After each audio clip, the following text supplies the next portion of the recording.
Première Dame, Mesdames, Messieurs, distingués invités, s'il vous plaît, les hymnes des deux pays. S'il vous plaît.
Merci.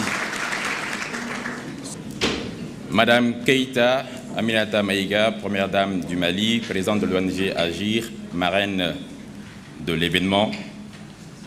Monsieur le Président du Haut Conseil de la collectivité territoriale, Monsieur le Ministre de la Justice, des Droits de l'Homme, garde des Sceaux, président d'honneur de la CC et parrain de la présente cérémonie, Monsieur le Ministre de la Jeunesse et de la Construction citoyenne, Monsieur le Directeur général de l'ORTM, Messieurs les représentants de la CC, Mesdames, Messieurs, distingués invités en vos rangs, grades et qualités. Bonjour et bienvenue aujourd'hui pour la finale de la deuxième édition de la COPAD. Dans environ 2 heures, les rideaux vont tomber sur la deuxième édition de la COPAD. Comme je vous le disais en ouverture de cette compétition, l'Afrique est en train de réécrire son histoire à travers sa jeunesse, une jeunesse consciente et soucieuse de son devenir associé à celui du continent. La COPAD, la Coupe panafricaine de débat, se veut un espace d'échange, de compréhension, d'éveil des consciences. La COPAD, tribune de débat, de coups de poing des mots, où les jeunes universitaires du continent se défient sur des sujets divers, tous pertinents et complexes, en témoigne le sujet du jour. Les États-Unis d'Afrique, rêve ou réalité? Sur ce thème, les 2 équipes finalistes, le Mali et le Niger, devront se départager, argument contre argument. Le Mali, à l'issue du tirage au sort, nous démontrera par A plus B que les États-Unis d'Afrique est bel et bien une réalité. Le Niger, pour sa part, contredira l'équipe du Mali en s'inscrivant dans le rêve. Oui, plutôt rêve que réalité, défendra l'équipe du Niger.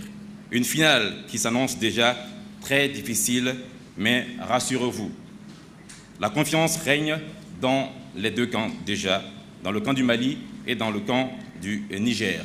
Pour départager nos deux équipes du jour, nos finalistes, un jury composé de 5 personnes. Il s'agit là de M. Serge Daniel, journaliste à RFI, qui est du Bénin, président du jury sous vos ovations, s'il vous plaît. M. Fulgence Zenet, chargé des droits de l'homme et des questions humanitaires à la mission de l'Union africaine pour le Mali et le Sahel, MISAHEL, de la Centrafrique. Madame Lampo Mélanie, chargée culturelle de l'ambassade à l'ambassade du Burkina Faso. Monsieur Maman Zakara, écologue du Niger. Et Monsieur Cheikh Oumar Dambélé, expert comptable, secrétaire général de l'ACC du Mali. Les États-Unis d'Afrique rêvent aux réalités. Pour le savoir, mesdames, messieurs, à présent, place à nos débatteurs. Vous avez donc à ma droite le Mali, à ma gauche le Niger. Mais avant de commencer, je vais vous demander de les encourager avec un tonnerre d'applaudissements, s'il vous plaît.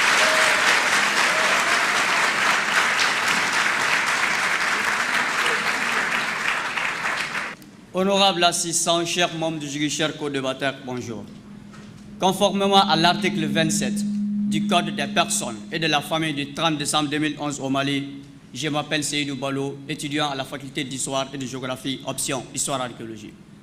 Je suis accompagné de mademoiselle Aminata Amadou Landouré, étudiante à l'Institut supérieur et de commerce IAC Business School, et de M. Boubacar Sidiki Di Bablé Temeli, étudiant à l'Institut des hautes études en management IHM. Sans plus tarder, voici le thème. Les États-Unis d'Afrique, rêve ou réalité? Honorable assistant, chers membres du jury, l'idée première des États-Unis d'Afrique fut proposée autant pour moi pour la première fois en 1924 par l'écrivain jamaïcain Marcus Garvey, qui a prôné une Afrique forte, solidaire et unie. Mais le terme est repris par Modibo Keïta, Kwame Nkrumah, Jomo Kenyatta et Patrice Lumumba, paix à leur âme, en 1945 lors du 5e congrès panafricain à Manchester.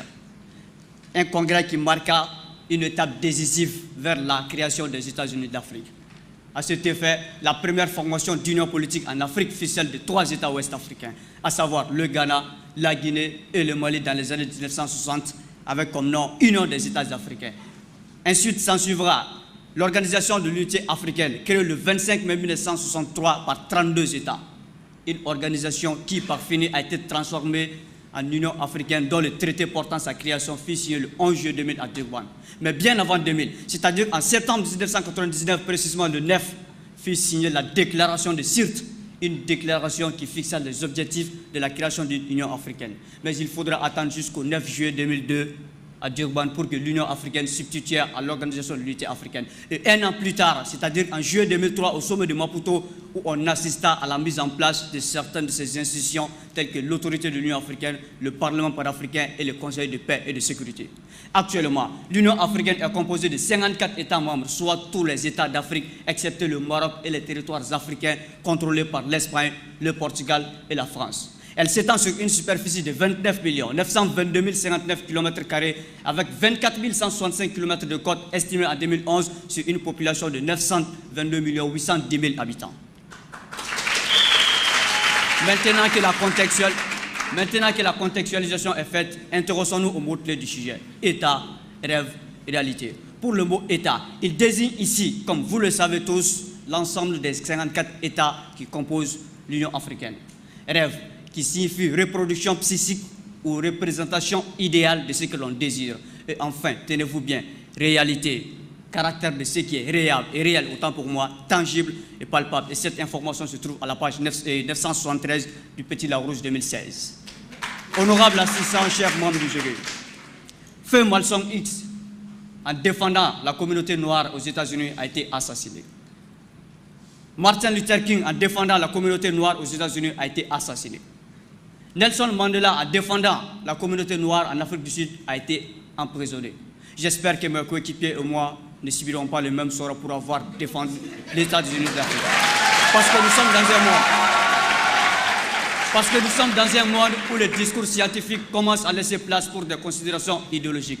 Mais de toutes les façons, quel que soit le prix, notre équipe ne ménagera aucun effort pour vous prouver de manière tangible la réalité de ces États-Unis d'Afrique-là. Et nous le ferons de manière objective, car les États-Unis d'Afrique que nous connaissons, que vous connaissez, que les membres du GIE connaissent, demeure une réalité. Et il faudra que nos co-débatteurs le retiennent une bonne fois pour toutes, comme l'eau qui mouille et le feu qui brûle.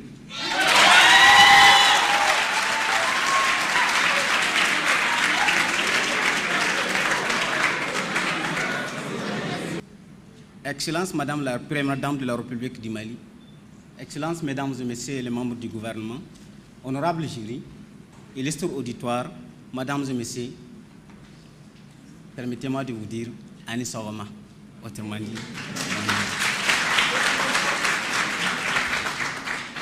La parole étant sacrée en Afrique, permettez que je m'introduise au nom de Ile Sani, étudiant à la faculté des sciences économiques et juridiques de l'université Abdou Moumouni, République du Niger.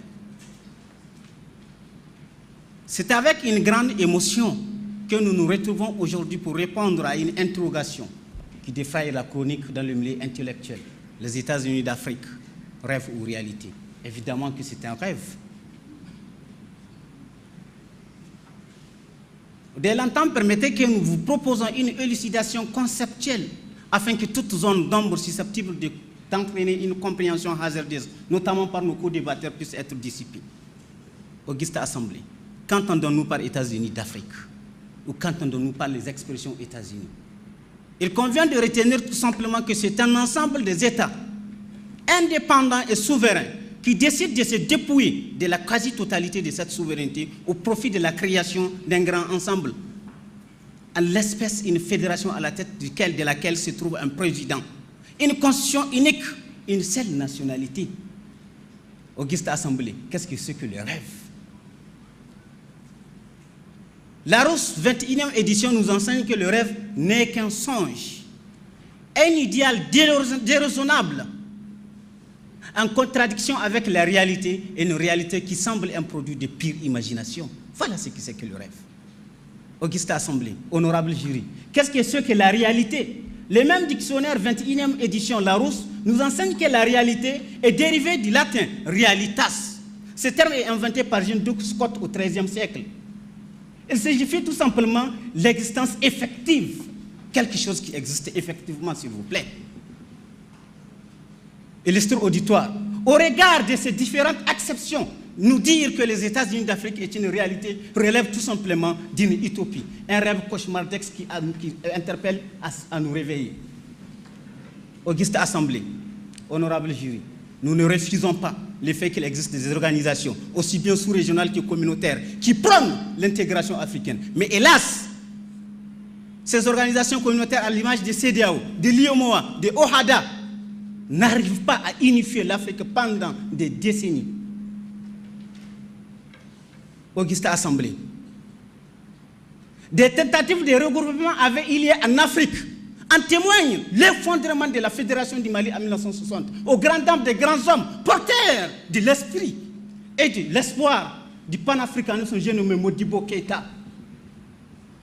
Auguste Assemblée.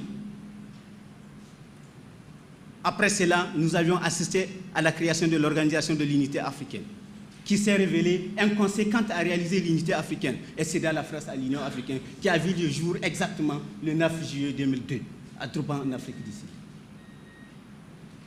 Auguste Assemblée, les objectifs même de l'Union africaine laissent planer un doute sur la réalité ou la volonté réelle des chefs d'État africains à aller vers la création d'une nation africaine unique, rassemblant l'ensemble des États du continent africain. Cette même Union africaine, au lieu d'unir les États africains, s'excelle dans la fragmentation des États africains.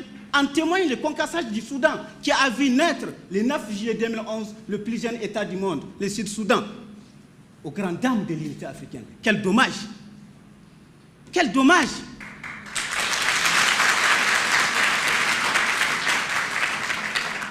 Auguste Assemblée, honorable jury, Kwame Nkrumah disait, interpeller ses frères africains en disant ceci, l'Afrique doit s'unir ou périr.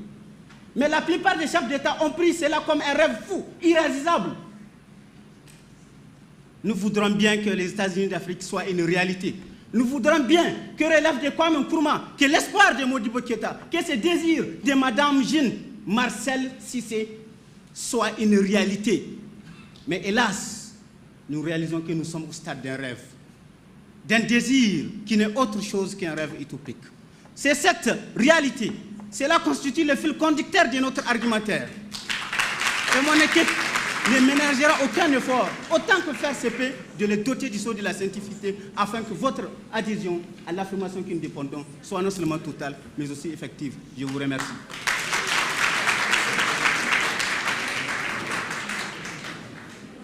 Honorables membres du jury, chère assistance, mesdames et messieurs, bonjour. Le mardi 20 décembre 2016, dans cette même salle, nos amis nigériens, face à la Côte d'Ivoire, nous a appris avec des arguments pertinents que les pays africains sont réellement des États. Et aujourd'hui, mesdames et messieurs, ils remettent en cause l'unicité de ces États. Ce qui traduit, honorables membres du jury, une dissonance cognitive qui qualifie une incompatibilité. Excusez-moi, une incompatibilité.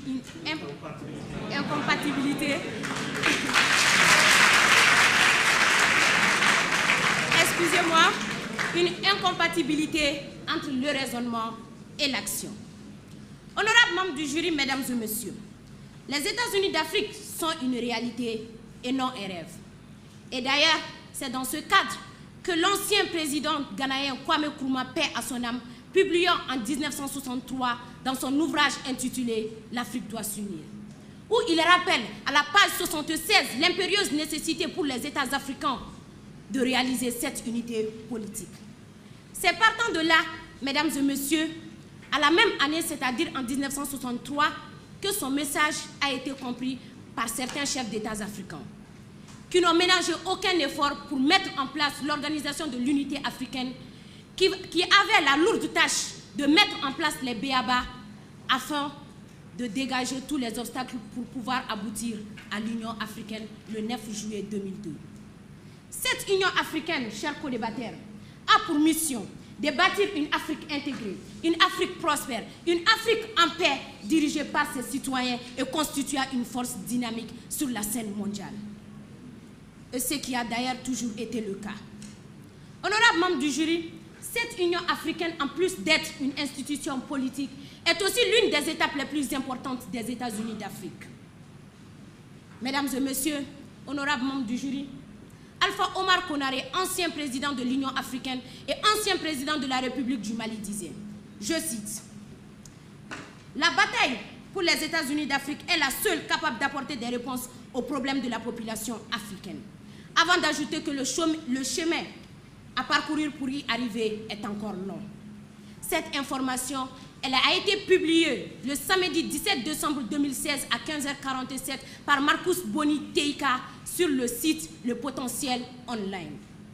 Donc, charmant auditoire, vous conviendrez avec moi que nous ne sommes pas seuls à penser que les États-Unis d'Afrique sont bel et bien une réalité. Je vous remercie.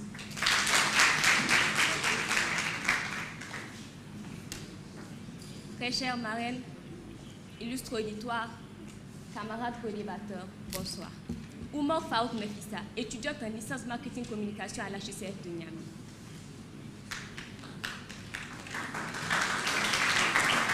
Je vous remercie. Même si en effet, l'idée des États-Unis d'Afrique a été conçue depuis le temps des indépendances, avant même le temps des indépendances, je suis désolée. Je suis vraiment désolée. Du fond du cœur, je suis désolée. Cette Union africaine, ces États-Unis d'Afrique ne dépasseront pas le stade de l'Union africaine. Pourquoi je dis cela? Parce qu'en réalité, ces États-Unis d'Afrique, pour les chefs d'État africains, n'est en réalité plus symbolique que concrète. Gatien Pognon, ancien premier secrétaire général à l'OUA, diplomate de son État, a dit, je cite, « La grosse faiblesse de l'Union africaine c'est qu'en réalité, ce n'est qu'un club de chefs d'État africains. Un club de chefs d'État africains. Et il a continué en disant ceci. Nous voulions, ils l'ont dit dans leur écrit, qu'ils voulaient que ces États-Unis d'Afrique descendent au plus profond des peuples africains. Que cette union soit une union des peuples africains, pas des gouvernements africains. Que cette union soit une union des Africains, pas des chefs d'État africains. Qu'est-ce qui se passe? Nos chefs d'État africains vont au sommet, ils prennent des décisions et ils reviennent. Quelqu'un au village, je ne sais pas, du Niger, du Mali, connaît-il l'Union africaine? Non, je suis désolée. L'Union africaine a des insuffisances notoires. Damien Blaise nous dit dans son article « Les mots de l'Afrique » qu'en 2011, sur 53 pays membres de l'Union africaine, eh bien tenez-vous, que 34 pays avaient des arriérés en matière de cotisation. Plus de la moitié des États constituant cette constitution. Mais si plus de la moitié ne paye pas la cotisation, comment est-ce que cette union peut-elle être efficace sans argent? Expliquez-moi. Une autre preuve, Liad Alami, dans son article publié le 20 décembre 2016 à 18h04 précise dans le kiosque 360, nous explique comment l'Algérie prend position pour le non-retour du Maroc dans l'Union africaine. L'Union africaine, l'union de tous les pays africains, pourquoi refuser au Maroc son entrée?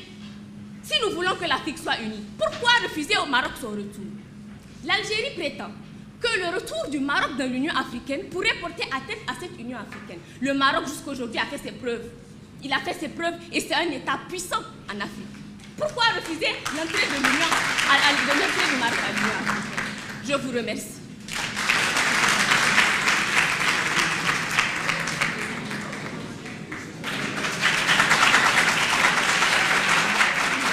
Auguste Assemblée, le Maroc a décidé de réintégrer l'Union africaine parce que le Maroc sait que les États-Unis d'Afrique, c'est une réalité.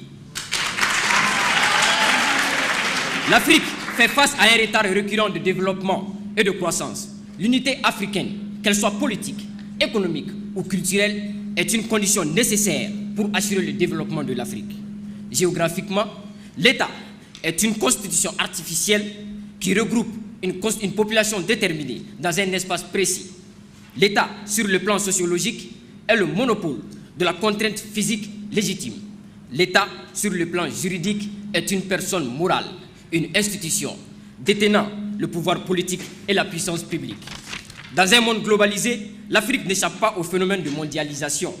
Les frontières héritées de la colonisation ne font plus état de divergence. Ces frontières doivent exister pour consolider et faire en sorte que les États-Unis d'Afrique demeurent et restent une réalité. En temps normal, pour rêver, il faut que le sommeil soit profond. Et pour que le sommeil soit profond, il faut dormir. Le rêve est différent de la rêverie ou de l'hallucination qui sévit dans un état d'éveil. Dans un cas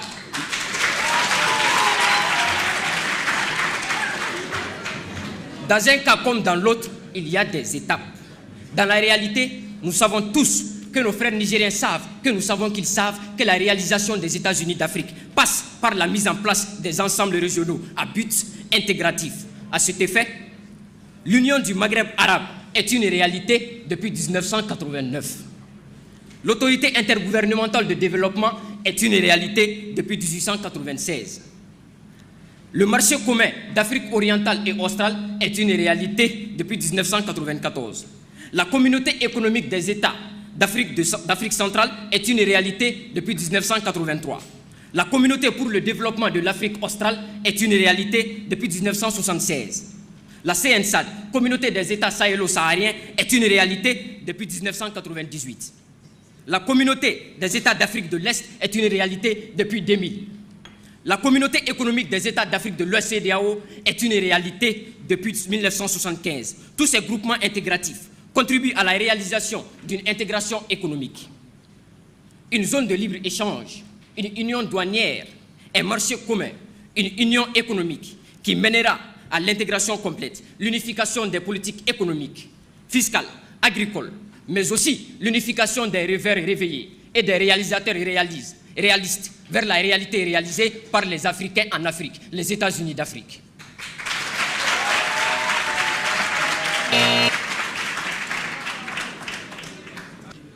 Larba Yarga, ancien ministre de la Justice, garde des Sceaux de la République serbe du Burkina Faso, écrit dans un article publié à la revue du droit burkinabé, numéro 39-40, page 37. Ceci. La multiplication de la création des institutions mène aux efforts des États africains en termes de contributions financières, puisqu'ils ne se suffisent pas à eux-mêmes en termes de financement. Auguste Assemblée, honorable jury. On a beau claironner l'existence de ces communautés, nous n'en refusons pas. Nous ne sommes pas en train de les occulter. Elles existent dans les faits. Mais en pratique, qu'est-ce qu'ils sont en train de faire? Des institutions qui se concurrencent entre eux-mêmes, entre elles-mêmes, autant pour moi. En témoigne l'OHADA, Organisation pour l'harmonisation du droit des affaires en Afrique, à son article 10.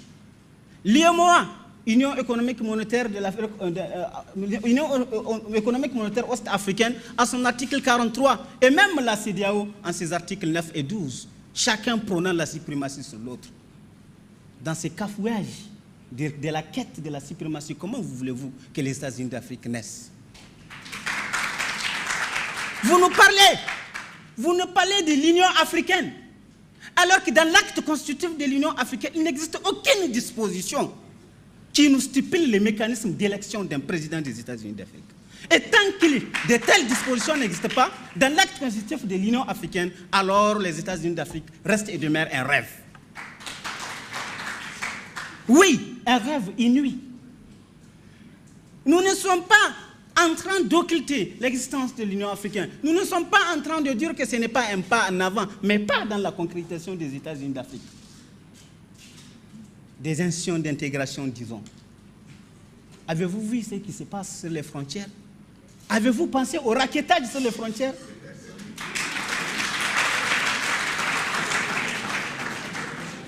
Auguste Assemblée, lorsque vous présentez tous les documents à un gendarme, censé être cette force qui s'interpose entre nous et le chaos, on vous dit oui, nous avons vu, passer remplir les formalités. Vous savez c'est quoi ces formalités? Ce n'est rien d'autre que l'argent. Vous donnez ou vous restez. Je vous remercie.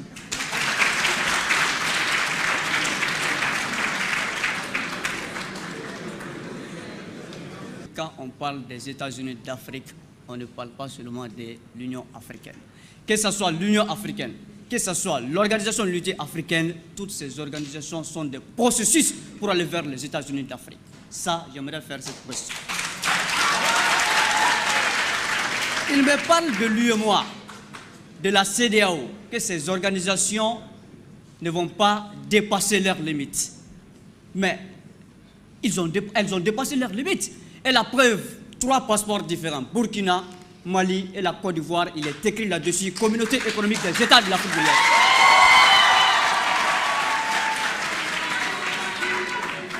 Les États-Unis d'Afrique, autant pour moi, l'expression États-Unis d'Afrique, honorable Mohamed Djigui, est un projet qui fut proposé dès 1924. C'est-à-dire que c'est un processus.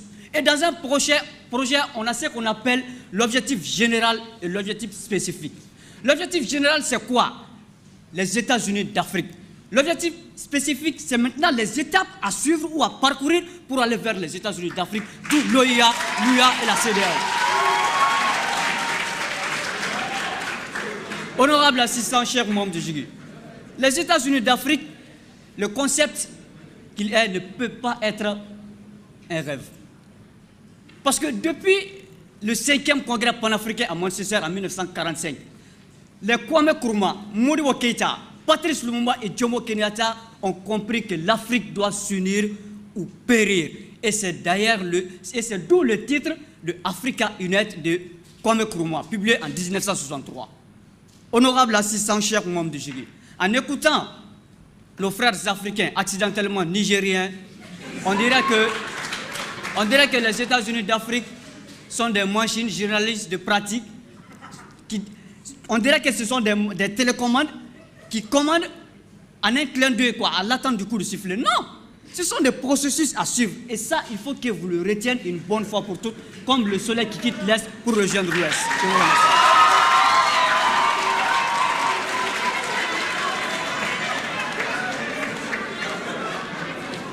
Tout d'abord, je me présente au nom de Maman Habib Dourab Nasser, étudiant en sciences juridiques à l'université Abdou Moumouni de Niamey. J'ai entendu avec intérêt les discours utopiques de mes chers co-débatteurs fraliens. Mais, auguste assemblée, pour atteindre une unité continentale, nous devons être capables de nous apercevoir, même au sein de nos micro-États qui sont pris isolément. Il n'y a que des divergences socio-culturelles économiques. Dit Faniel Kampana de l'université de Namibie. Auguste Assemblée, honorable membre du jury, ces divergences socio-culturelles qui engendrent des guerres civiles au sein même de nos États ne nous permettent pas d'atteindre les États-Unis d'Afrique. J'en prends pour témoin Rwanda, en décembre 1990, le numéro 6 de la revue Kambuna, à la page numéro 8, nous édifie que les 10 commandements de Bahutu, ces 10 commandements de Bahutu désignent les outils comme étant les groupes ennemis. Pire encore, la télévision locale, la RTLM, fait des diffusions à travers des discours faisant appel à la guerre. En témoignent les discours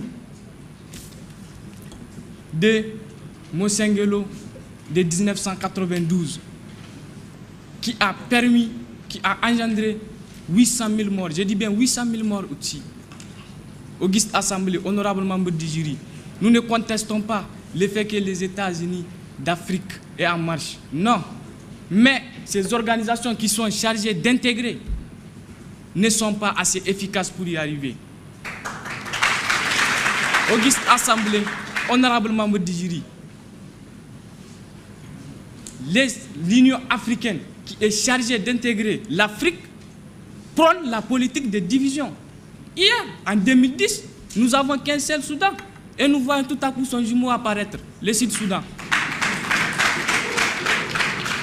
Après cela, l'Union africaine soutient les retraits du Sahara dans les grandes divisions du Maroc. Auguste Assemblée, honorable membre du jury, comment comprendre cela? Lorsqu'on voit les Boko Haram terrorisent particulièrement l'État du Nigeria, ou bien la rébellion malienne qui revendique. Je vous remercie.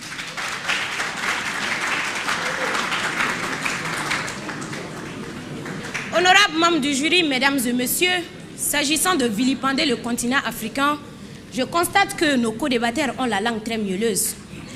Et ne me dites quand même pas que vous êtes des griots modernes surtout. Je poursuis mon intervention. Honorables membres du jury, mesdames et messieurs, c'est pourquoi il faut que nos co-débatteurs comprennent que les États-Unis d'Afrique sont une résultante qui découle des processus de gens en marche. Et dans ce processus, nous avons des institutions économiques, notamment la Commission économique pour l'Afrique, CEA, créée en 1958 et qui a pour objectif d'encourager la coopération économique et l'intégration entre ces États. Nous avons la BAD, Banque africaine de développement, créée en 1964 et qui a pour but de combattre la pauvreté et d'améliorer les conditions de vie à travers l'investissement des projets et des programmes à travers l'investissement des projets et des programmes du continent africain. Honorables membres du jury, mesdames et messieurs, il faut que nos chers co-débatteurs comprennent que ce n'est pas que sur le plan économique et politique que les États-Unis d'Afrique sont une réalité, mais aussi sur le plan éducatif qui a d'ailleurs été prouvé par le Conseil africain malgache pour l'enseignement supérieur, le CAMES, créé en 1968 dans le pays de nos co-débatteurs.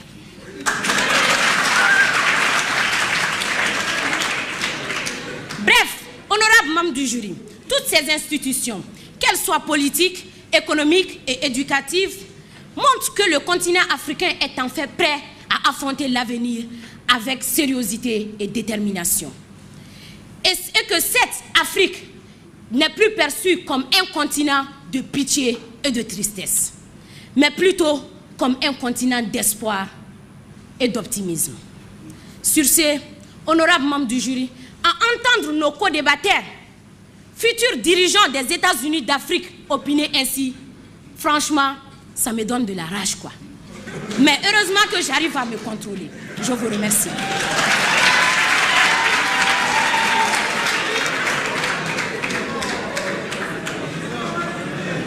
Oui, Auguste Auditoire, futurs dirigeants africains réalistes et qui seront là pour le changement. Vous avez parlé du Conseil de la sécurité et de la paix. Il a été effectif le 5 mai 2004. Selon une analyse qui a été faite, les problèmes qui s'opposent à la modernisation politique en Afrique sont liés justement à ces problèmes au sein même de ces pays, l'insécurité et autres, et la pratique démocratique faible en Afrique. Ils ont créé le Conseil supérieur le Conseil de la sécurité et de la paix, autant pour moi. Et le comble, c'est qu'en 2011, c'est des pays comme le Zimbabwe, la Guinée équatoriale, qui sont, s'il vous plaît, des exemples pas très pratiques, justement, de ces pratiques démocratiques qui ont siégé au sein de ce Conseil supérieur de la paix. Mais quelle contradiction, quelle incohérence. Vous nous parlez de la CEDEAO, de l'UEMOA, de la CEMAC. Je suis pourtant étonnée que vous me parliez de l'Union du Maghreb arabe. Depuis 1994, il n'y a aucune activité réelle. Vous savez pourquoi? Parce que justement, il y a un conflit entre l'Algérie et le Maroc au sujet du Sahara occidental. Cette institution est bloquée par rapport au problème entre l'Algérie et le Maroc. Où est cette unité? Vous nous parlez de la CEDEAO. Nous sommes tout le temps confrontés, Auguste Auditoire, à ce problème, cette bataille incessante de leadership entre les poids politiques et économiques de la sous-région. Sommes-nous là pour se diriger ou sommes-nous là pour marcher ensemble, Auguste Auditoire? Expliquez-moi, je ne comprends pas. Vous nous parlez de la CEMAC. Cette malgouvernance qui fait sang, qui est palpable au sein de la CEMAC, que nous voyons tous. Comment pouvons-nous citer la CEMAC ici en termes d'intégration? S'il vous plaît. Oui, nous voulons le changement. Oui, nous voulons ces États-Unis d'Afrique. Mais restons objectifs. C'est en étant objectifs, réalistes, que nous y arriverons. Il faut dire ce qu'il faut dire. Tant que les pays seront élus à la place des personnes, il n'y aura pas de changement. Pourquoi je dis ça? Pourquoi pourquoi c'est des pays qui sont élus à la place des personnes? Je prends un exemple. Je suis nigérienne, tout à fait capable de diriger cette organisation, la CEDEAO. Mais parce que je suis nigérienne, parce que mon poids politique, économique n'est pas fort, je ne suis pas élue. C'est la vérité. C'est la réalité, illustre auditoire, comprenez-le. Et c'est ce que nous voulons que ça change. Nous ne voulons plus de cela. Élisons les personnes. Je vous remercie.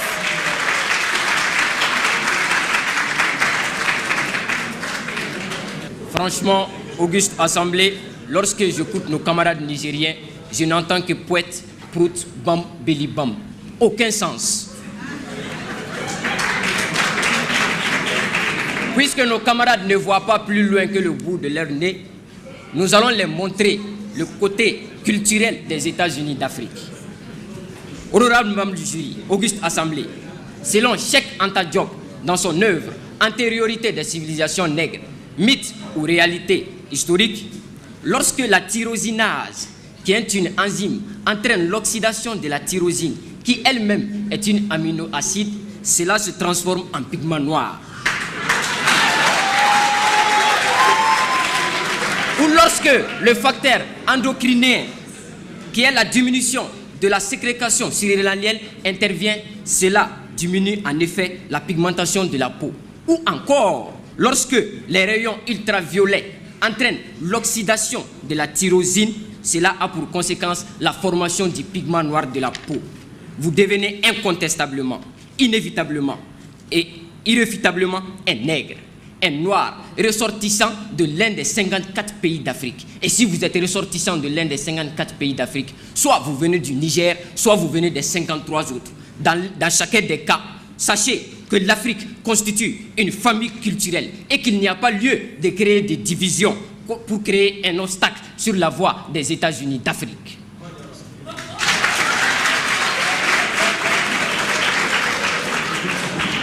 Nul ne peut nier qu'il existe une culture riche entre les États africains. Aujourd'hui, l'honorable membre du jury, M. Serge Daniel, est l'exemple précis. Natif du Bénin, il obtient son baccalauréat en Guinée et entame des études de lettres modernes en Côte d'Ivoire.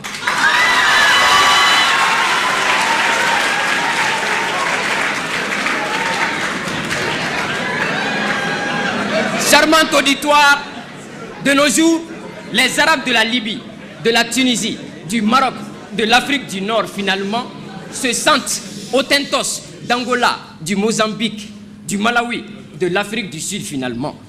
Les Bambara du Sénégal, de la Côte d'Ivoire, du Burkina, se sentent Bantou de l'Éthiopie, de Djibouti, de la Somalie, de l'Afrique de l'Est finalement. Honorable membre du jury, Auguste Assemblée, les Africains sont réellement unis. Les États-Unis d'Afrique, réalité.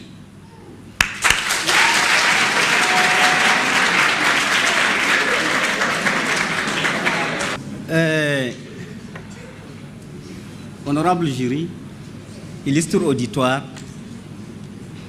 un de mes amis, mes frères, mes sœurs co-débatteurs de la République sœur du Mali, a dit que nous sommes des griots. Oui, nous revendiquons cela avec humilité. Pour quiconque connaît la valeur d'un griot en Afrique, il ne peut qu'avoir la fierté de le revendiquer.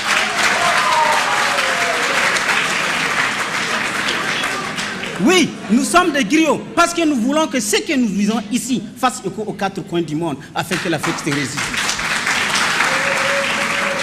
Oui, nous sommes des griots parce que Aimé Césaire disait ceci, s'il vous plaît. Dans espoir, c'est l'engagement. Ma voix est la voix des malheureux qui n'ont point de voix. Ma parole, celle de ceux qui s'affaissent au cachot du désespoir. Auguste Assemblée.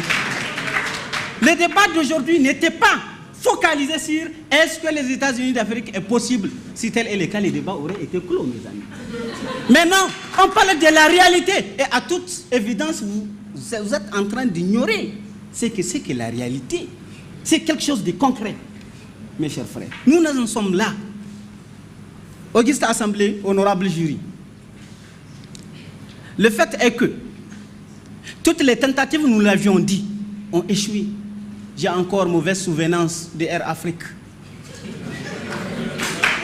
C'est joyeux, le 25 mars 1963, qui était censé unir le peuple africain, exploiter les transports aériens, développer le tourisme, qui était tombé malade. Mais des États africains, au lieu d'aider et à redresser Air Afrique, non, ils l'ont poussé au cimetière de la mort. En l'occurrence, le Cameroun, qui s'en était retiré en 1971, au moment où elle amorce son boom économique, qui aurait pu aider Air Afrique, ça n'était suivi par le Gabon qui s'en était retiré en 1979. Où est l'unité africaine ici, s'il vous plaît, mes chers co-débatteurs? Je suis désolé. Les États-Unis d'Afrique, nous les voulons, mais le moment n'y est pas. Auguste Assemblée, honorable jury.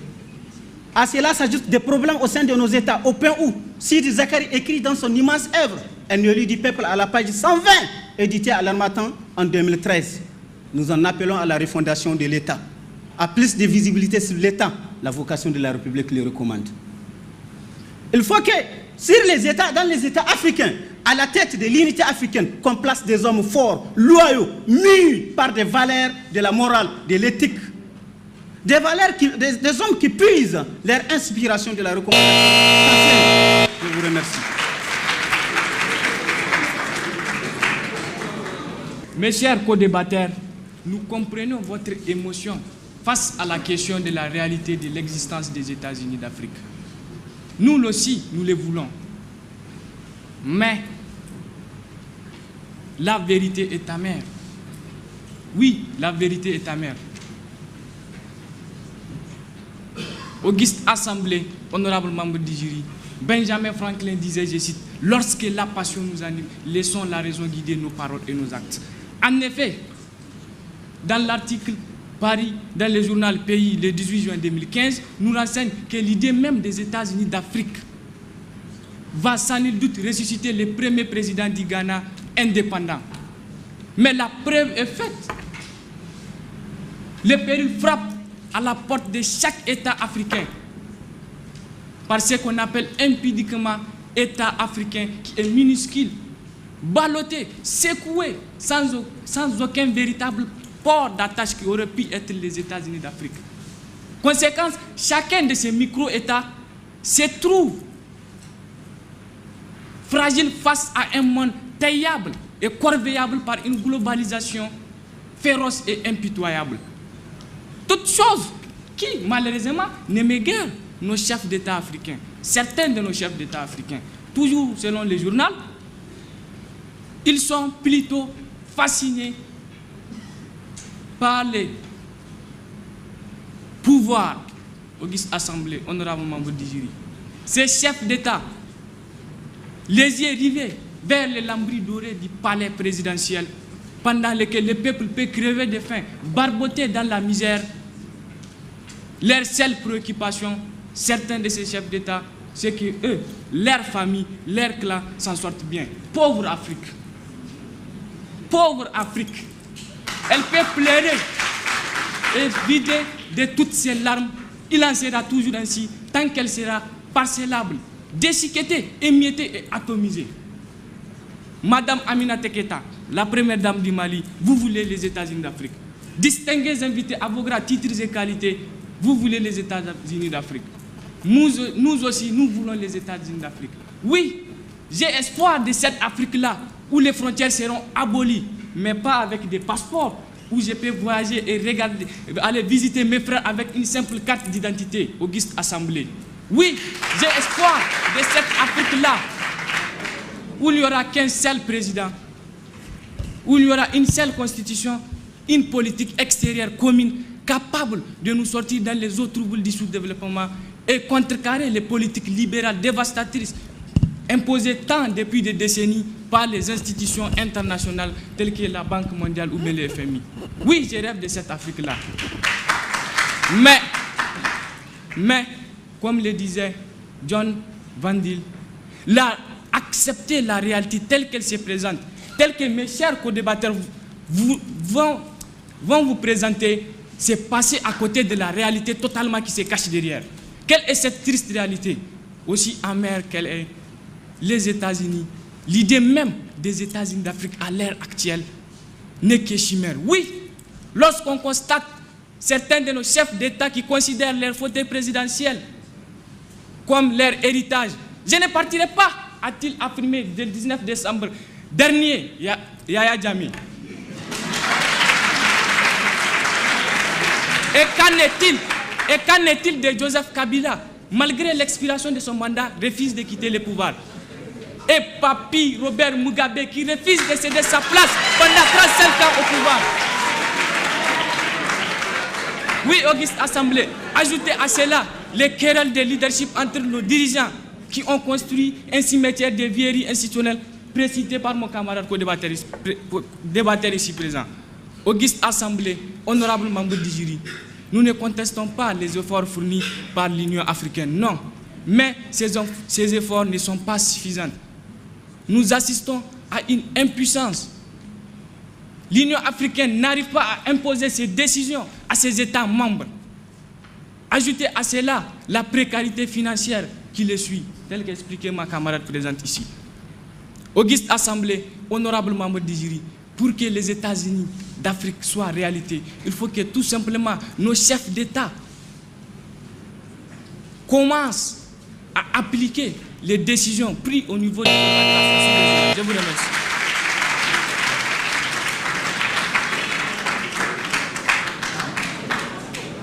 Mademoiselle dit tantôt qu'elle ne comprend pas ce processus vers les États-Unis. Elle comprend vite même, mais il faut une explication longtemps. mais je vais le faire. On me parle d'échec. Les États-Unis, toutes les tentatives ont échoué. Mais quelle organisation dans ce monde a vu le jour et qui n'a pas connu des problèmes? L'Union européenne a commencé d'abord par combien d'États? 6. Et aujourd'hui, nous sommes combien? Toutes les organisations que vous voyez. La SDN a échoué. C'était une organisation internationale. Et pour nous, c'est une organisation continentale. Vous aurez constaté que dans toute l'introduction, pendant 5 minutes, nos co-débatteurs nous rejoignaient. Parce qu'ils nous disent qu'ils sont pour les États-Unis d'Afrique. Pendant 5 minutes. Donc moi, je pense que moi, je vais juste pistonner ce que lui, il a dit. Parce que finalement, on est du même côté. Honorable assistant, chef membre du jury, vous aurez constaté avec moi que nos frères nigériens, depuis leur introduction, en tout cas jusque-là, n'arrivent pas à nous montrer des exemples illustratifs de l'irréalité des États-Unis d'Afrique. Franchement dire, nous aurions aimé un exemple, ne serait-ce qu'il soit captivant. Mais malheureusement, tel n'a pas été le cas à ma gauche. Honorable assistant, chef membre du jury, pensez-vous que nos frères nigériens parlent de l'irréalité des États-Unis d'Afrique que nous connaissons, que vous connaissez, que les membres du jury connaissent? Je ne pense pas qu'ils nous parlent de ce projet États-Unis-là. Je ne pense pas qu'ils nous parlent de l'irréalité de ces États-Unis qui, depuis 1950, depuis sa proposition, autant pour moi, en 1926, n'a cessé de montrer sa réalité à travers ses organisations, notamment l'OUA, l'UA, la CEDEAO, l'UMA. Je ne pense pas qu'ils nous parlent de ce projet-là. Vous aurez constaté avec moi que les futurs dirigeants de ces États-Unis d'Afrique, au lieu de pistonner, l'idée ne font que transformer l'organisation en un terrain de football. Quand le capitaine finit de jongler, il fait une passe à la demoiselle. Elle amortit et fait son passe à l'autre collègue. Honorable assistant, chef membre du jury, ne nous leurrons pas. Quelqu'un qui n'a pas trouvé la conviction en 20 minutes ne le trouvera sûrement pas à 5 minutes. Mais de toutes les façons, nous pensons vous avoir démontré, non seulement avec constance, mais aussi avec beaucoup d'objectivité et de scientificité, les réalités des États-Unis d'Afrique. Et ne pensez pas à travers cette démonstration un africanisme ou un afro-optimisme exagéré de notre part. Non, nous ne faisons qu'appeler les choses par leur nom. Et la nomination de ce matin porte sur le fait que les États-Unis d'Afrique demeurent une réalité. Oui, ils demeurent une réalité, puisque nos dirigeants l'ont compris. Et d'ailleurs, l'événement qui nous rassemble ici ce matin, la Coupe panafricaine de débat, est une illustration brillante à ce niveau. Et Mme Keïta ne me dira pas le contraire. Honorable assistant, chef membre du jury, nul ne peut faire comme si le projet des États-Unis d'Afrique n'a pas connu des évolutions. Nul ne peut faire comme si ce projet n'a pas fait des réalisations. Et parlant des réalisations, nous avons Air Africa qui assurait la ligne Bamako, Tripoli, Dakar, Niger, ainsi de suite. Honorable assistant, chef membre du jury, le monde n'avance plus au rythme des chameaux. Nos États sont plus trop petits, j'allais dire, pour se réunir. Sans union, point de développement. Et Thomas Sankara le disait en ces termes, l'avenir de l'Afrique dépendra de ce que ses fils feront d'elle. Et nous décidons de faire de cette Afrique une Afrique d'union, d'intégration, de solidarité et de paix. La patrie ou la mort, la patrie ou la mort, la patrie ou la mort. Et j'espère que le message a bien été reçu à ma gauche. Je vous remercie.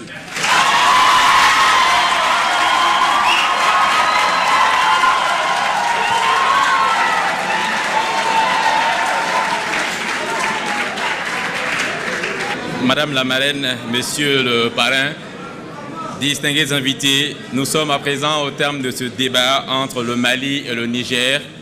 Les États-Unis d'Afrique rêvent aux réalités. Qui aura gagné pour le savoir? Le jury va se retirer et nous revenir avec le nom de l'équipe victorieuse, également le nom du meilleur orateur de la partie. Madame, Monsieur le jury, nous vous demandons de vous retirer et de nous revenir avec donc les résultats. Merci de les encourager, je pense que ça ne va pas être facile pour eux.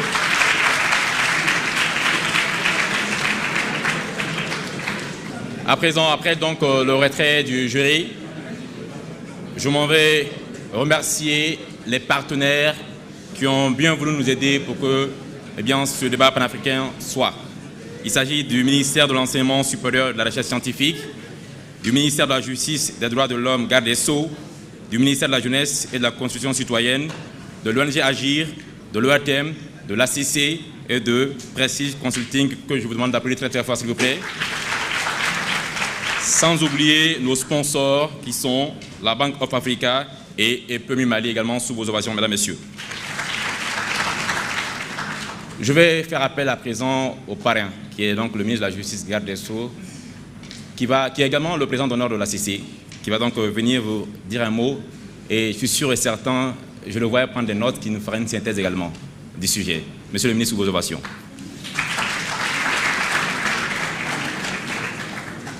Madame la présidente de l'association Agir, première dame de la République du Mali, Monsieur le ministre de la Jeunesse et de la Construction citoyenne, Monsieur le ministre Mamadou Gaussou Diarra, très cher ami, Monsieur le Président, Mesdames et Messieurs, Monsieur le Président de l'État général de l'Office de radiodiffusion et télévision du Mali, avec laquelle nous partageons sans doute cette passion.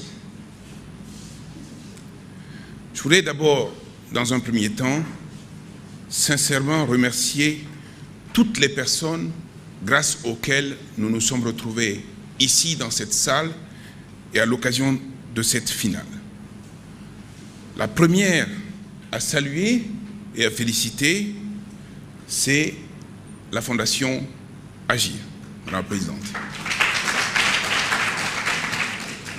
À vos côtés, ACC, pour cet engagement citoyen de jeunes gens qui ont tout autre chose à faire dans la vie que de venir aujourd'hui s'occuper d'éducation d'une jeunesse, et de quelle jeunesse. Si tout le monde faisait comme vous, en dehors de nos activités professionnelles, en dehors de nos engagements familiaux, s'engager aujourd'hui dans la cité pour la rendre plus propre, plus attrayante et plus conviviale aujourd'hui, notre pays ne serait pas resté très longtemps dans la crise et dans la crise de l'abîme. Faites en sorte que d'autres jeunes vous imitent. Mesdames et messieurs, on ne peut pas ne pas saluer ces jeunes gens venus du Niger, étant au Mali, et tous ceux du Burkina Faso, du Sénégal et d'ailleurs, en espérant simplement, Madame la Présidente, que vous allez vous engager encore davantage auprès de vos sœurs premières dames d'Afrique pour qu'aujourd'hui, cette Afrique que nous rêvons soit une réalité, de sorte à avoir 15 États représentés dans cette salle l'année prochaine et à la même date.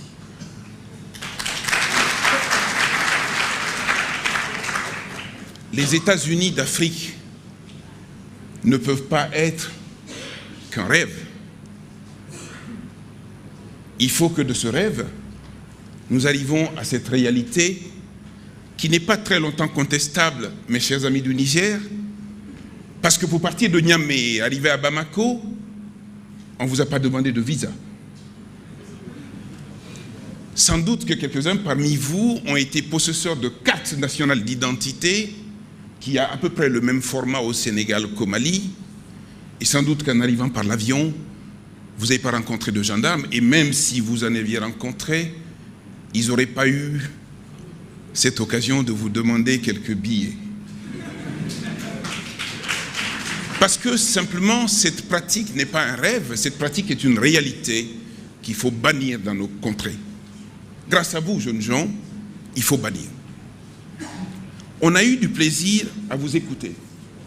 On a eu du plaisir à vous entendre et on a eu du plaisir surtout à vous suivre. Même si mes très chers compatriotes du Mali étaient très pugnaces, on a tantôt pensé qu'ils ont perdu de vue cette hospitalité malienne qui permet de ne jamais dire le défaut de la personne que l'on reçoit.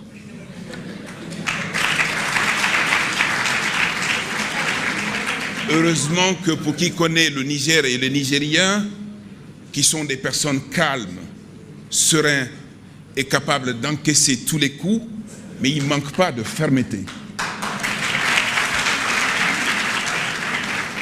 Ils vous ont souvent rappelé cette fermeté. Ils vous ont souvent rappelé les limites que vous n'avez pas voulu franchir, que eux ont perçues. Ils ont été suffisamment très honnêtes en vous disant que cette Afrique unie, qui est une réalité, pour eux, est aussi cette même réalité que vous partagez. Et tous les deux, vous avez décidé de passer du rêve à la réalité et de la réalité au rêve. Entre les deux, la question était posée. À juste raison, vous l'avez rappelé, nous sommes 922 millions d'âmes dans ce continent, presque 1 milliard. Par notre physionomie, personne ne prendra le risque de nous confondre à des Chinois. Parmi nous, nous avons quelques yeux bridés. Parmi nous, nous avons quelques peaux claires, mais pas claires au point que on puisse confondre pendant très longtemps un Malien, un Nigérien d'un Chinois. Voyez-vous, 922 millions d'âmes, 54 États, quand on parle d'union et que le Maroc ne fait pas partie de cette union, on n'y est pas. Un peu loin, pas du tout.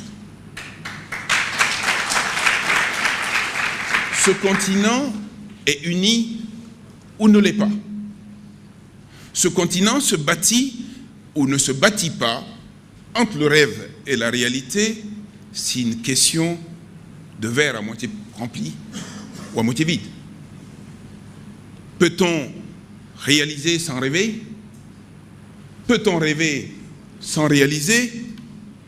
Posez la question aux médecins qui ont la responsabilité de recevoir le patient malade entre la vie et la mort, le seul qui décide de le recevoir dans un bloc opératoire, de lui passer un bistouri, de lui ouvrir le corps, de lui extraire le marc et de le rétablir, docteur, si ça s'appelle pas rêve, ça s'appelle réalité.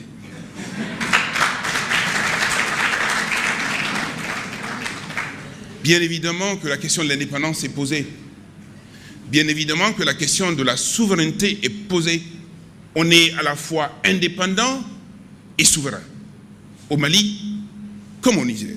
Mais voyez-vous, se dire indépendant et souverain, ne pas être capable de pouvoir céder une parcelle d'indépendance et de souveraineté, on ne peut pas être dans ce rêve africain.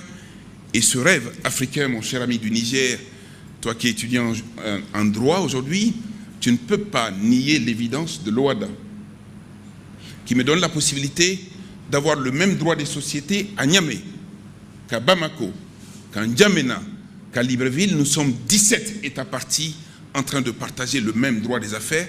Ce n'est pas une réalité, ça.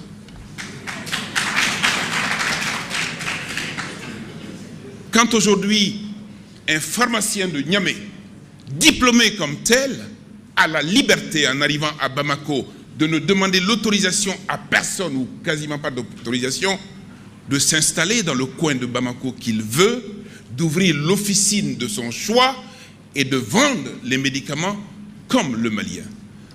Ce n'est pas un rêve, c'est une réalité. Quand aujourd'hui, on peut se déplacer de Bamako à Niamey, en passant par Dakar,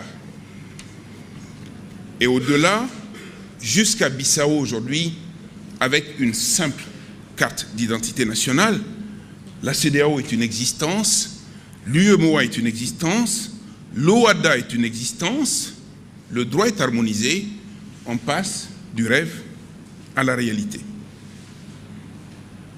On n'est pas unique, mais on est proches les uns des autres. Savez-vous que le Nigérien est considéré à Bamako comme le Malien et jouit des mêmes droits, des mêmes devoirs que le Malien?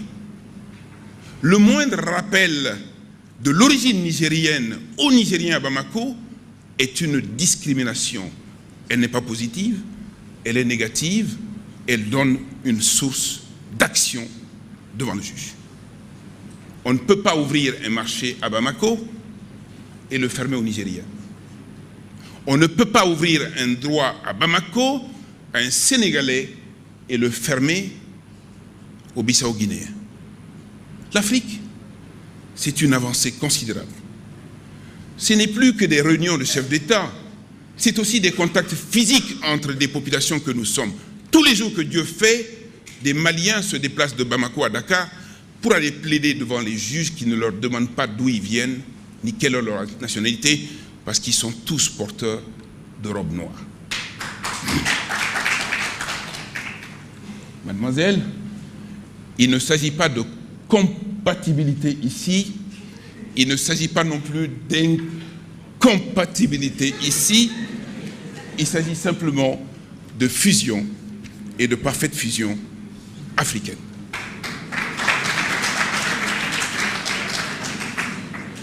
Mesdames et messieurs, le temps de la parole est sacré. Et c'est un sacrilège que de ne pas observer le temps de la parole. Vous avez été sanctionné 4 fois, presque 5 fois, parce que simplement vous avez dépassé le temps. Les bonnes paroles ne sont si bonnes que lorsqu'elles ont une fin.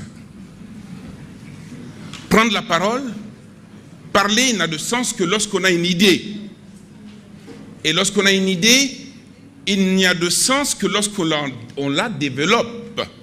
Et lorsqu'on la développe, on la développe sur la base de mots, ce qui fait encore la différence entre les bêtes et nous. Le chat miaule, le chien aboie, mais l'homme parle. On ne parle qu'avec des mots. Enfin, les meilleurs parmi nous peuvent aller par des mimiques. Quand ils ne sont pas muets, ou quand ils ne sont pas sourds, mais même sourds et muets, ils sont capables de dialogue. De vrai dialogue. La prise de parole, mesdames et messieurs, est une chose essentielle, importante. On a tendance à penser qu'elle est innée. Elle n'est pas innée. Bien évidemment, vous avez la confrérie des beaux parleurs, bien représentée dans cette salle par mon excellent confrère Mamadou Gaussou Diarra. Ceux-là sont avocats. Ils parlent dans un sens comme dans l'autre. Ça dépend simplement de la position dans laquelle ils sont. Ils disent souvent une chose aujourd'hui pour dire le contraire demain. Entre les deux, rien ne se passe.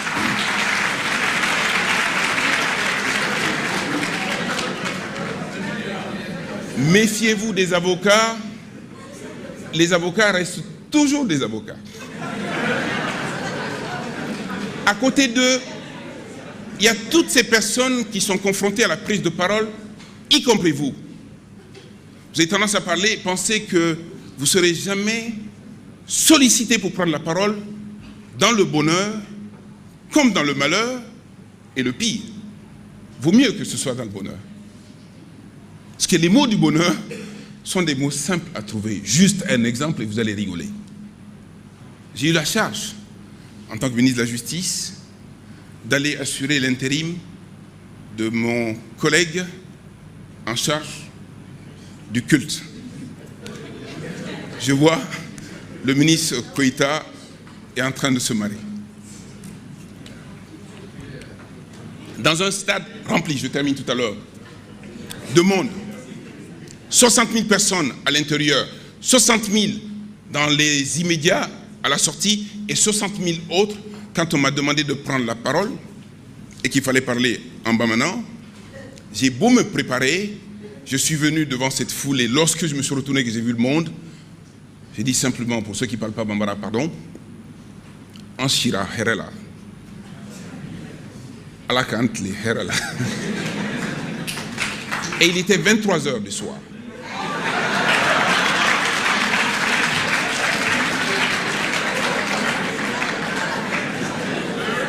Comme quoi, ça peut arriver et vaut mieux être préparé quand ça arrive que quand on n'est pas préparé.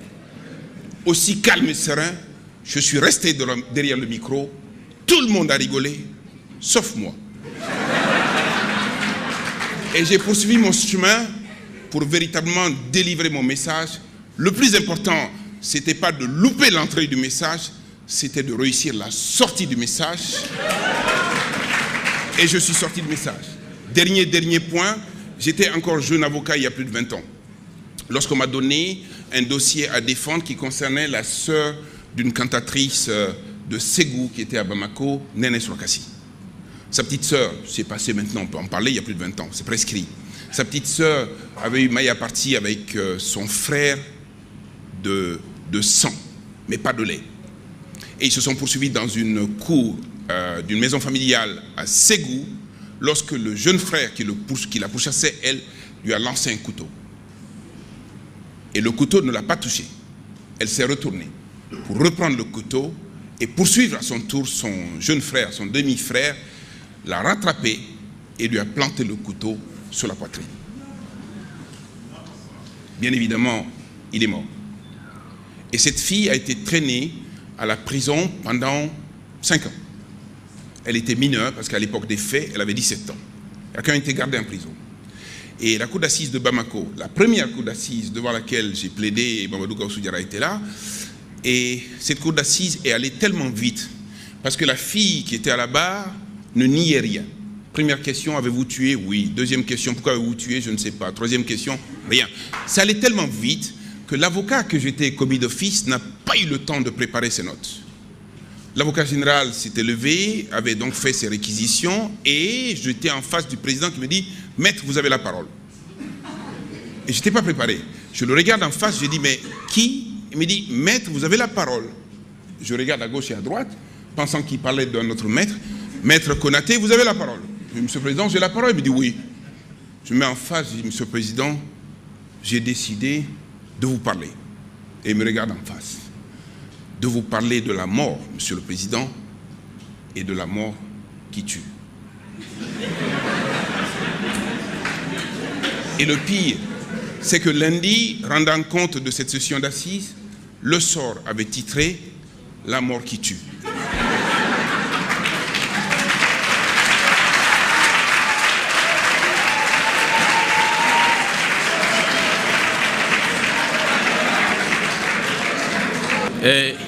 C'est vrai que j'ai bien fait de donner la parole au parrain, mais ce que j'ai oublié de faire, c'est donc de lui dire qu'il y a un chrono qui tourne, certainement. C'est un avocat qui parle. Voilà. J'aurais dû mettre le chrono pour lui également. Merci, monsieur le parrain, pour ses propos. Bien, le jury est là. Le jury va donc donner le nom du meilleur orateur, de la meilleure équipe. Et avant, bien sûr, de remettre les prix, nous avons l'équipe victorieuse de la première édition, l'équipe du Mali qui est donc présente. Elle va donc monter pour juste 2 mots et après procéder donc à la remise des prix. À vous la parole. Merci. On va laisser de côté la mort qui tue et parler de la vie plutôt. On va laisser de côté la mort qui tue et parler de l'espoir. Mélanie, elle est là. Fulgence, il est là. Mahaman, il est là.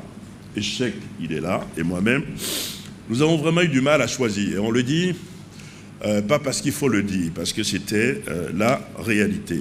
En réalité, les 2 équipes rêvent des États-Unis d'Afrique. Et si vous faites attention, les Nigériens auraient bien voulu traiter ce thème-là, et les autres auraient voulu traiter le même thème. Alors c'est pour ça, le dernier, quand il a pris la parole, il a parlé comme s'il était ici. Alors, on a été vraiment embarrassés. Et Mélanie a eu une idée. Elle a dit, dépêchons-nous, la première dame est là, elle nous attend. Vous voyez, elle n'a pas dit le ministre Konaté est là, d'autres ministres sont là, la première dame, elle est là, elle nous attend. Donc, à cause de la première dame, on s'est dépêché. Mais on a vraiment eu du mal, parce que les 2 équipes, j'ai envie de dire quelque chose, c'est que il n'est pas interdit de rêver, mais il faut déduire de ces rêves la réalité.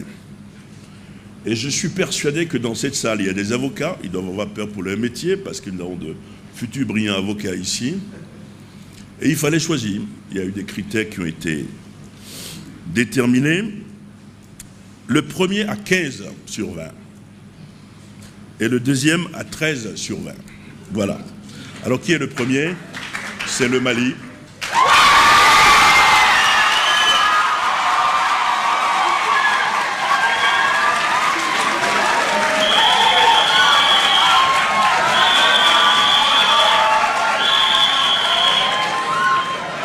Et le deuxième, c'est le Niger avec 13 sur 20.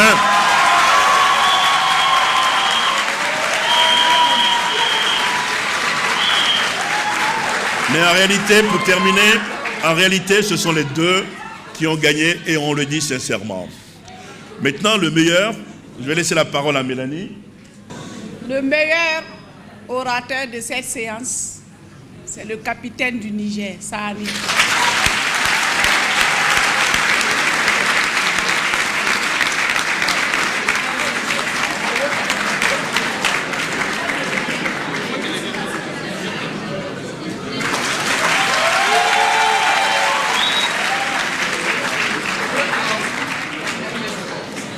Merci beaucoup, jury. Encore des ovations pour les deux équipes, mesdames, messieurs. Bravo aux équipes. Madame la marraine, monsieur le parrain, distingués invités, avec votre permission, je vais faire appel à l'équipe victorieuse du Mali, l'équipe de l'année dernière. Maïga, Sissé et Sengaré, s'il vous plaît. Les gagnants de la première édition, qui sont allés battre le Sénégal au Sénégal, s'il vous plaît. Le capitaine Maïga va dire 2 mots au nom de l'équipe et le meilleur orateur fut Sengaré du Mali également, qui est là, qui va aussi dire 2 mots. Voilà. Il y a des moments où l'émotion ne doit pas être contenue. Parmi ces moments, il y a aujourd'hui. Monsieur Sidi Kone me donnait la parole après Maître Mamadou Ismaël Konaté, c'est pour me ridiculiser. Cher ami, votre éloquence m'a tué, mais heureusement, je ne suis pas mort.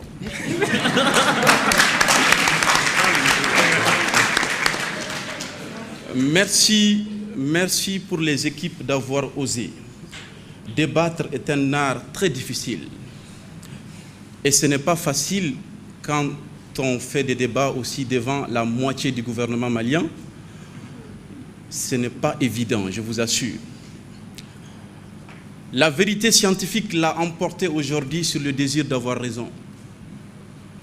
Aujourd'hui, les gens, je vais dire les débatteurs du Burkina Faso, du Niger, de la Côte d'Ivoire, du Mali, ont fourni beaucoup d'efforts. Ils nous ont montré beaucoup de choses que nous ignorons. Aujourd'hui, nous avons compris que parler, ce n'est pas donné à tout le monde. Nous sommes champions de la première édition. À partir de l'instant, ce n'est plus le cas. Malheureusement pour nous, nous remercions tous les pays qui ont participé à cette compétition. Nous disions aussi, je voudrais rappeler des propos de Maître Mamadou Ismaël Konaté lors de la première édition 00 à l'Institut français. À l'époque, Maître, vous n'étiez pas ministre de la Justice. Vous avez dit ceci, je cite, « Chers collègues débatteurs, les autorités vous ont écouté. Les autorités vous ont écouté. Faites en sorte qu'ils vous écoutent. Aujourd'hui, Maître Mamadou Ismaël Konaté, nous espérons que vous avez écouté, puisque vous êtes parmi les autorités. »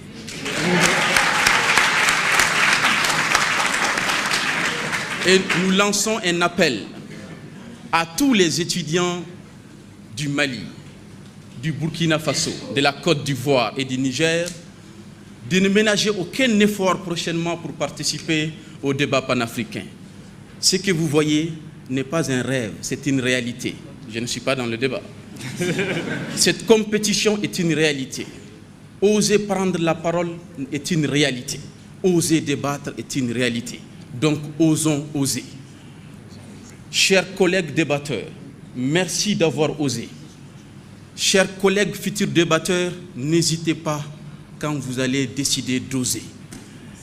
Pour terminer, retenez ces quelques mots d'un éminent savant, Cheikh Anta Diop, paix à son âme. Jeunesse, jeunes d'Afrique, armez-vous de savoir et de science. Aucune paresse ne doit nous décourager de cet exercice intellectuel. Avancez et arrachez votre patrimoine culturel. Fin de citation. Pour ne pas être long, je donnerai la parole pour quelques mots au meilleur débatteur de la première édition. Merci de votre aimable attention.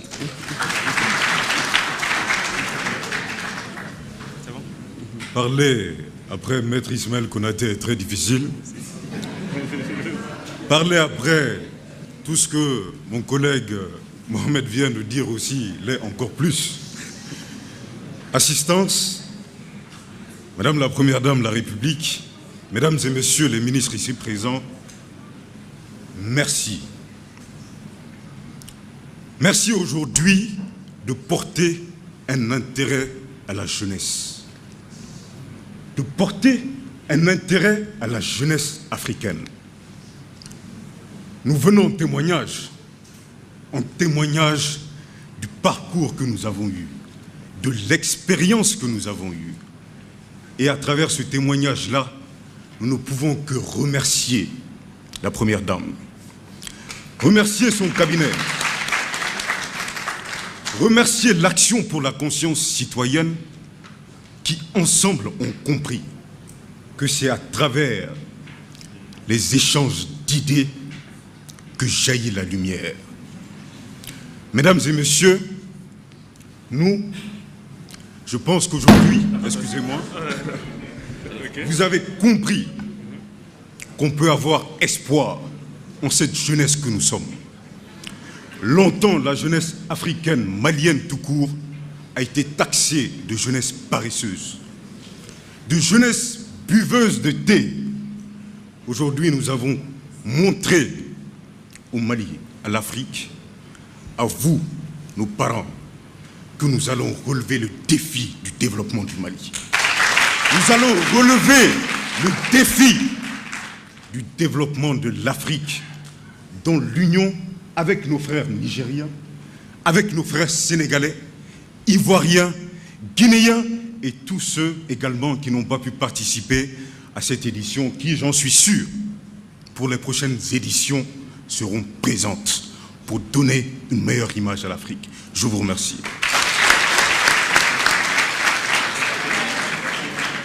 Les délégations ont choisi également un porte-parole qui voudrait vous remercier rapidement parce que faire le déplacement de ces différents pays, de la Côte d'Ivoire, du Burkina, du Niger et au Mali, ça n'a pas été évident, mais grâce à votre soutien, ils ont pu être là et ils ont tenu à vous remercier. Donc pour ce faire, le porte-parole de la délégation, j'appelle le capitaine de la Côte d'Ivoire qui va donc venir rapidement. Madame la Première Dame, Mesdames et Messieurs les ministres, distingués invités, en vos rangs, grades et qualités bien considérés, recevez par ma modeste voix non seulement les salutations les plus révérencieuses des représentants des différentes délégations qui ont participé à cette messe du savoir et de la connaissance, mais aussi les salutations les plus révérencieuses des ambassades, mais des premières dames de nos pays qui nous ont permis de près ou de loin à participer à cet événement.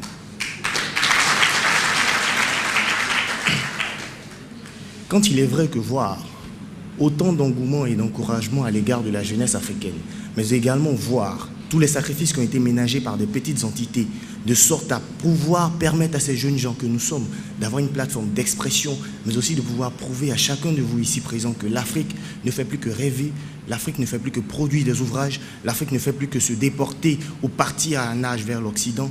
L'Afrique aujourd'hui est désormais un réservoir comme le fut le berceau de l'humanité, du savoir et de la connaissance.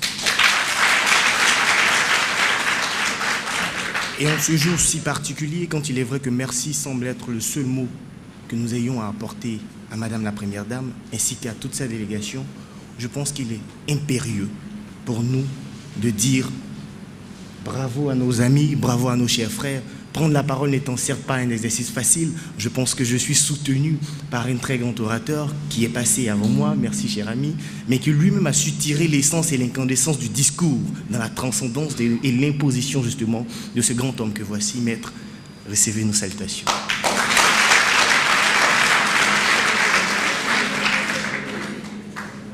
Au Mali, nous sommes venus. Compétit, nous voulions. Atterrir, nous l'avons fait. Mais des amis, nous avons trouvé. Et c'est sur ces mots que j'aimerais, mesdames et messieurs, que vous nous accordez l'autorisation de rendre à César ce qui appartient à César, c'est-à-dire à Madame la Première Dame, l'opportunité, l'aptitude et la latitude, tout comme elle a décidé pour le début de cette cérémonie, de décider de son terme. Merci.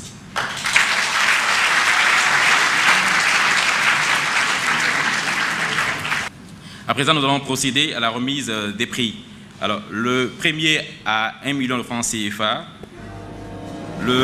l'équipe deuxième à 300 000 francs CFA, la troisième équipe à 200 000 francs CFA et la quatrième équipe Fair Play 100 000 francs CFA. Les 4 meilleurs débatteurs, donc meilleurs orateurs, ont chacun 50 000 francs CFA. Le meilleur orateur du débat national, édition 2016, aura 100 000 francs CFA, il est dans la salle, et chaque pays hôte aura un tiwara que vous voyez, donc les 3 pays, la Côte d'Ivoire, le Burkina, le Niger, et un tiwara également pour l'équipe championne nationale, il s'agit de SUP-IGA. Et pour la remise des prix, je fais appel pour remettre les prix des débatteurs, je fais appel au ministre de la Jeunesse et de la Constitution citoyenne qui va donc me rejoindre, sinon devant ici si possible, remettre les enveloppes. Kumba. Il va remettre le prix du meilleur orateur de Burkina. Ouedraogo, il est là? Voilà.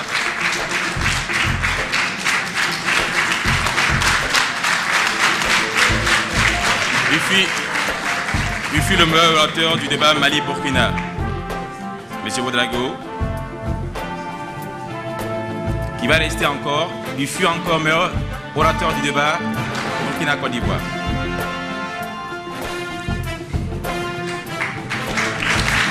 Je fais appel au directeur général de l'OATEM pour remettre le prix du meilleur orateur du Niger.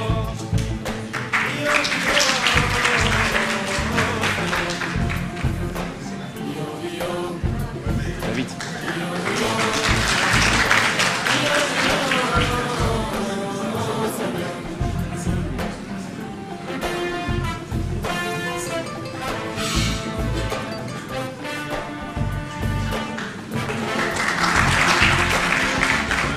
Voilà, le meilleur orateur du débat national, M. Mamadou Ndiaye, de SUP-IGA, va recevoir son prix.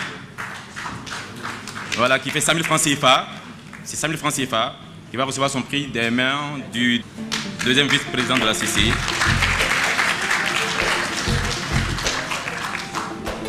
Le prix du quatrième, le Burkina Faso, qui fait 5 000 francs CFA, sera remis par le président du Haut Conseil des collectivités. J'appelle le Burkina pour recevoir son prix. Le Burkina, le capitaine.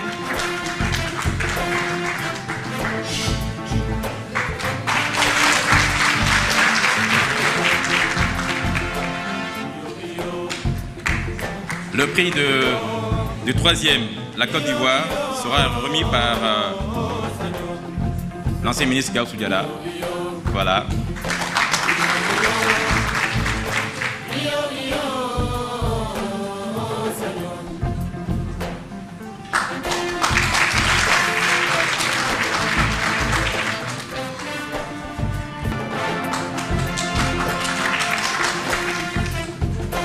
Le prix du deuxième, 300 000 francs CFA, sera remis par le parrain, monsieur le ministre de la Justice. Donc, le capitaine du Niger, sous vos ovations, mesdames, messieurs.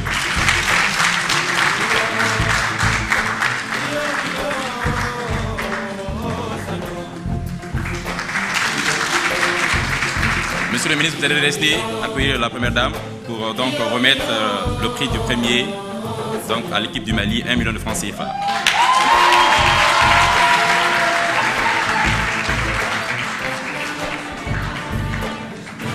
L'enveloppe.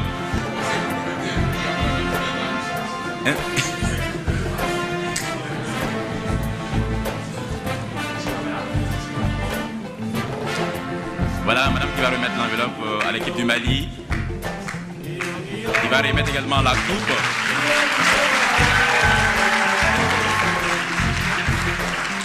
La coupe, voilà. Et madame va encore. Madame va, s'il vous plaît, madame va remettre les tiwara. Les tiwara. Les capitaines des équipes pour leur tiwara. L'équipe du Burkina pour son tiwara. Des mains de madame, la première dame. L'équipe du Burkina, le capitaine. L'équipe de la Côte d'Ivoire. l'équipe du Niger également, les capitaines, pour recevoir leur tiwara des madame, s'il vous plaît, rapidement.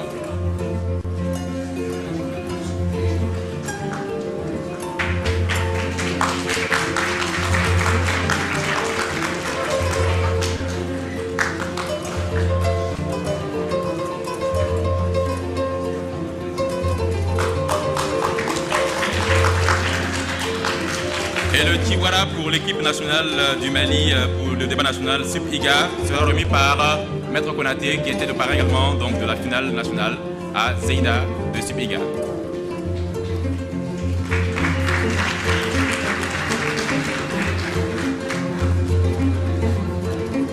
Voilà qui est responsable à Sup-Iga.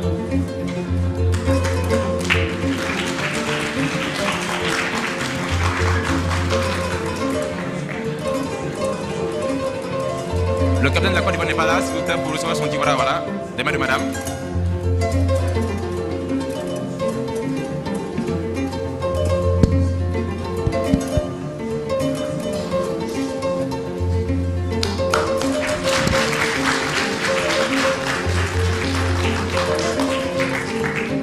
Merci beaucoup. Voilà, Sup-Iga qui est donc l'équipe victorieuse de la manche nationale, qui donc est désignée meilleure école nationale pour la saison 2016, en attendant de retrouver la meilleure école pour la saison 2017.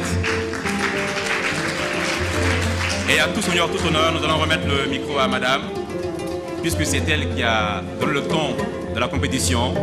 Elle va donc clôturer la deuxième édition de la COPAD en attendant de nous retrouver pour la troisième édition, Inch'Allah.